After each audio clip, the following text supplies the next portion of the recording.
இது வந்து கடும் பாலுங்க.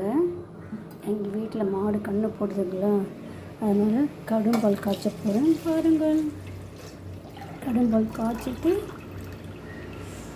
அதுக்கு தேவையானது 4 ஏலக்காய் போட்டுக்கணும்.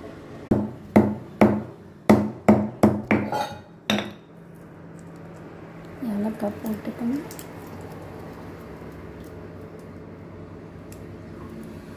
வெல்லம் போட்டுக்கணும். நல்லா கிண்டுங்க. கிண்டிட்டு அப்புறமா பதமாக வரும். இது வந்து செகண்ட் பால். ஃபஸ்ட்டு பால் வந்து ஸ்லைஸ் போடலாம். இதில் வந்து திரியாக போகும். இது செகண்ட் பால். ஃபஸ்ட்டு பாலில் வந்து நல்லா இருக்கும் டேஸ்ட்டு. இது வந்து பாருங்கள் கடும் பாலுங்க. இது காய்ச்சி காட்டுவாங்க. அப்புறம் இப்படி ஆயிடுச்சு பார்த்தீங்களா, இதாங்க கடும் பால்.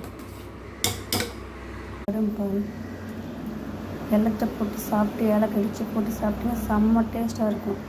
சுட சுட கடும் பால். வாங்க சாப்பிடலாம். யாருக்கு பிடிக்கும் கமெண்ட் பண்ணுங்கள். பெல் பட்டன் அழுத்துங்க. லைக் போடுங்க. பெல் பட்டன் அழுத்துங்க. உங்களுக்கு நான் கடும் பால் கொடுத்து அனுப்புகிறேன். சுட சுட கடும் பால்.